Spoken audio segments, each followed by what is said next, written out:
It began on a humid Mumbai evening, the kind where the air clung to your skin and the sea carried whispers of monsoon rain.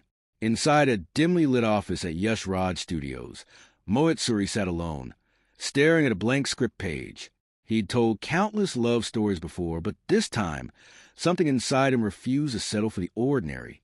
His last few projects had brought him praise, but his heart kept tugging him towards something more intimate, something raw, messy, and painfully real. He didn't just want to make another love story. He wanted to make a love story that would outlive him. For weeks, the idea had been swimming in his head.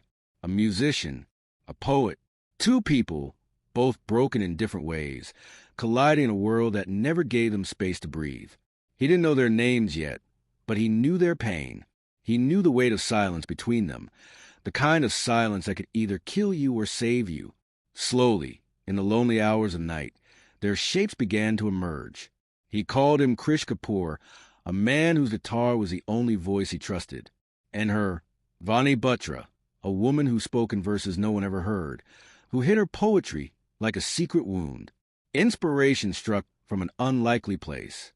One evening, while watching a cricket match, Mohit found himself fixated not on the game, but on Virat Kohli. The way he carried himself, his unbreakable confidence, the fire in his eyes even when the scoreboard spelled disaster.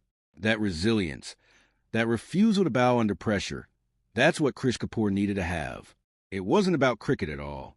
It was about the spirit of someone who, even when the world told him he was finished, found a way to rise again.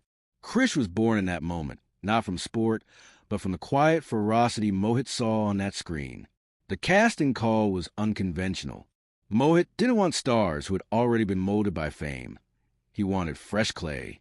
He wanted actors who could bleed on screen without worrying about how it would look on Instagram. That's when Ahan Pandey walked into the audition room, nervous, restless, but with eyes that carried both arrogance and vulnerability. He strummed a guitar with a clumsy tenderness that caught Mohit off guard. Then came a neat Pata, whose presence was so quiet the room seemed to lean in just to hear her speak. She read Vani's lines not like an actress reading a script, but like a woman whispering her own truth.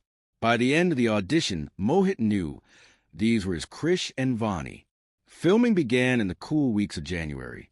The first schedule took them to the foggy lanes of Shimla, where the mountains loomed like silent witnesses. Ahan spent hours with his guitar coach, learning not just chords but how to inhabit them. He practiced play with his eyes closed, letting the music guide his fingers, as if each note were a confession. A neat wandered to the old town with a notebook, jotting down fragments